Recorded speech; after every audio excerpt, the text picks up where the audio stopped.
morning, teachers, administrators, staff, parents, family, friends, and of course, the incredible graduating class of 2019.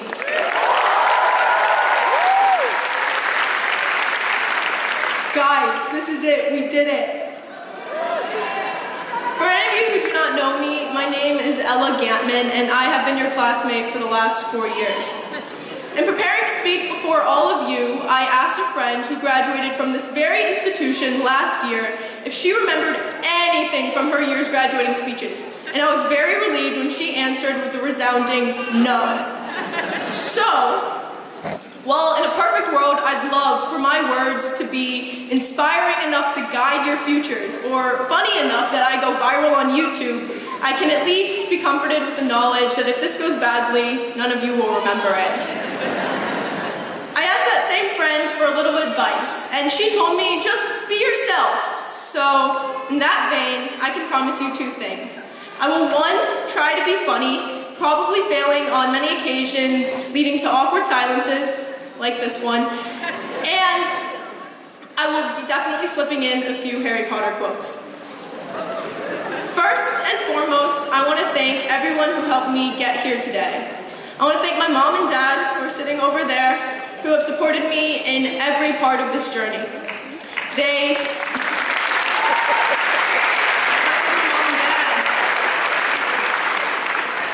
From staying up late at kitchen tables helping me with my homework, to flying me across the country to play soccer, to accepting my sexuality when I came out at 15.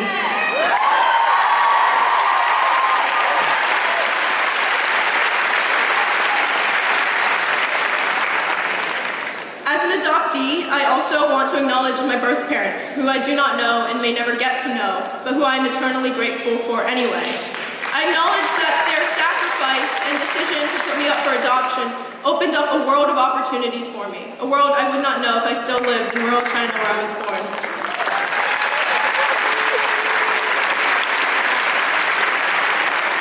I've worked my whole life to embody my favorite Albus Dumbledore quote: "It matters not what someone is born, but who they grow to be." I also want to thank my teachers. Special shout out to Mr. B and Mr. Nisley, who together combined are responsible for half the writing assignments I got here at Wilson. I also want to thank my friends who helped me learn polar functions, friends that helped me pass Miss Reyes' stat test, friends who helped establish Harry Potter Society with me, friends who've been there through everything and anything. And finally, I want to thank all of you. Thank you for making this journey something so hard to say goodbye to. It really does take a village. I truly don't know why a number on a piece of paper dictates why I am up here instead of any of you. And I do not say that with false modesty at all.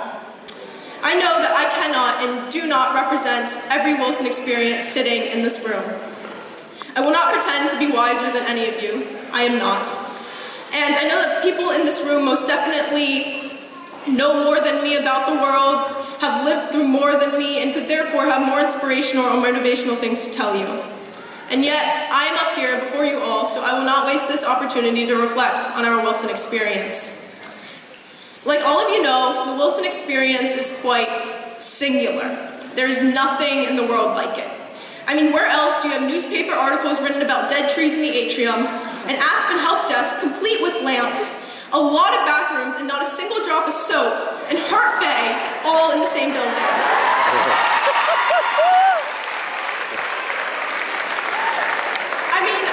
Truly could not think of another place where I've had to jump onto my desk to avoid mice, been attacked by seniors throwing condoms, preaching safe sex, and learned how to differentiate integrals all in the same week. But in all seriousness, my time at Wilson has been, as Charles Dickens once put, the best of times and the worst of times. But since today is a happy day, we are going to focus on the best of times.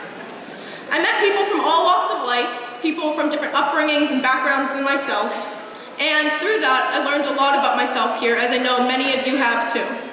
I learned about what privilege is and how much of it I hold.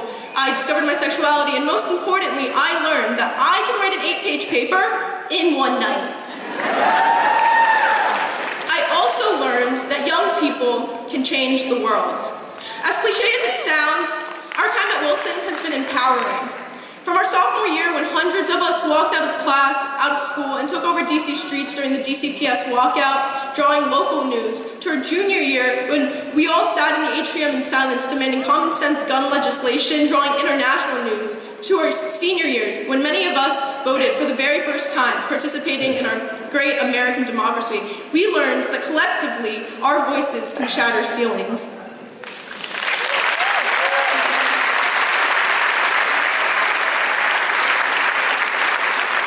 Wilson has shown us the power that students have, and that changing the world can start in a classroom. Although in a year's time we may not remember how to write a DBQ or what the fundamental theorem of calculus is, the one lesson I hope we all take from our 4 years at Wilson is that it is up to us to do something different, to do something innovative, to do something so bizarre, so ridiculous that it takes generations for it to be appreciated, and that we can waste no time in doing it. To close, I leave you with one last Harry Potter quote. Age is foolish and forgetful when it underestimates youth. With that, I say thank you. Let our voices be heard and let us go into the world and show them all what Wilson Tigers can do. Thank you and congratulations to the class of 2019.